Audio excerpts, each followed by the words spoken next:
حضرت عبداللہ بن عمر رضی اللہ تعالیٰ عنہ فرماتے ہیں کہ میں مدینہ منورہ سے نکلا ایک سفر کے لیے. میں نے کچھ کھجوریں، کچھ سرکہ، کچھ خشک چیزیں ساتھ رکھ لی کیونکہ سفر لمبا تھا. فرماتے ہیں کہ میں ابھی کچھ فاصلہ میں نے مدینے کا طے کیا تو ایک صحرا آیا. دوپہر کا وقت ہو گیا تو میں کھانا کھانے لگا. رمضان کا مہینہ نہیں تھا، محرم سفر کے ایام چل رہے تھے. میری باتیں سمجھ تو آ رہی ہے نا آپ حضرات کو؟ سب کو آ رہی ہے؟ اللہ آپ کو جزا عطا فرمائے. کہتے ہیں میں دوپہر کے کھانے کے لیے وہاں رکا. میں نے وہ کھجوریں نکالی، سرکہ نکالا، کھانے لگا تو ایک چرواہا بکریاں چراتا چراتا آ گیا. وہ نوجوان تھا، اس کے چہرے پر میں نے بڑی روشنی دیکھی. غریب آدمی تھا، بکریاں چراتا تھا. ہم لوگ بھی جب کھانا کھانے بیٹھتے ہیں تو کوئی آ جاتا ہے تو اس کو دعوت دیتے ہیں، بھئی آ جا تو بھی کھانا کھا لے. کہتے ہیں میں نے اسے کہا کہ میاں آ جا روٹی کھا لو. کہنے لگا نہیں، اللہ آپ کو جزا دے، میرا دل چاہتا تھا کہ کوئی میرے ساتھ کھا لے. اللہ کے بندوں کی خواہش ہوتی ہے نا کوئی مہمان مل جائے. فرماتے میں نے دوبارہ کہا بھئی آ جاؤ کھا لو. کہنے لگا نہیں حضور اللہ آپ کو جزا دے. میں نے دوبارہ تیسری دفعہ اصرار کیا، میاں تھوڑی سی کھا لے. کہنے لگا حضور اصرار نہ کریں، میں نے روزہ رکھا ہوا ہے. آج مزدور جو ہے نا ان سب نے رٹا لگا کے یہ سبق یاد کیا ہے کہ میں چونکہ محنت کرتا ہوں تو میں نہ بھی رکھوں تو خیر ہے. رمضان کے روزے بھی مزدور چھوڑ دیتے ہیں. اللہ کسی شخص پر وہ بوجھ نہیں ڈالتا جو وہ اٹھا نہ سکے. رب بندوں سے پیار کرتے، اسے پتا تھا انہوں نے مزدوریاں کرنی ہیں. مزدور روزہ رکھ کے دیکھے، وہ دیکھے اسے کچھ بھی نہیں ہوگا. حضور نے تو کہا صوم تصحو، تم روزہ رکھو اللہ تمہاری صحت میں اضافہ کر دے گا.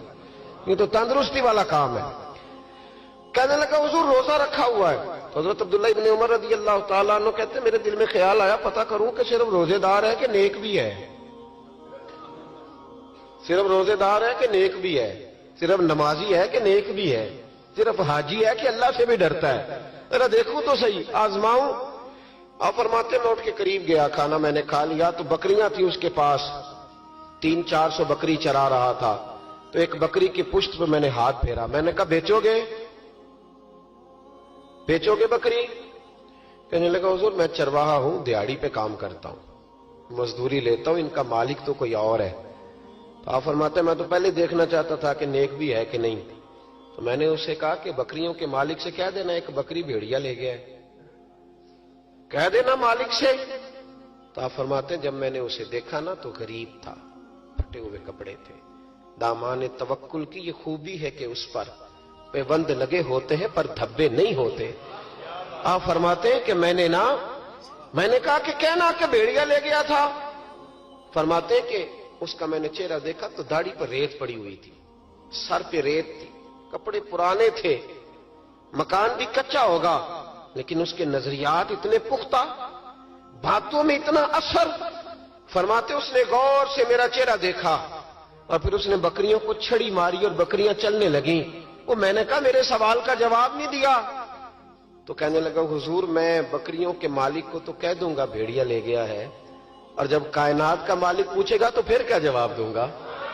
جب عرش کا مالک پوچھے گا تو پھر کیا جواب دوں گا؟ اللہ بھی تو پوچھے گا نا، تو اللہ کو کیا بتاؤں گا؟ حضرت عبداللہ ابن عمر رضی اللہ، ایک تقریر ہوتی ہے، میں لچھے دار خطاب کروں گا، میں بڑا زبردست اثر ڈالوں گا. آپ او بھائی زیادہ انقلاب تو عمل سے آتا ہے، زیادہ انقلاب تو عمل سے آتا ہے، زیادہ تو 2 منٹ میں لوگ انقلاب. حضرت عبداللہ ابن عمر کہتے ہیں اس نے کوئی تقریر نہیں کری. تقریر بھی اثر کرتی ہے، اس کا بھی فائدہ ہوتا ہے، یہ بھی دل صاف کر جاتی ہے، اس میں شک نہیں. لیکن جو عمل کے ساتھ تاثیر ہوتی ہے اس کا تو حسن ہی نرالا ہے. بات جو دل سے نکلتی ہے اثر رکھتی، پر نہیں طاقت پرواز مگر رکھتی ہے.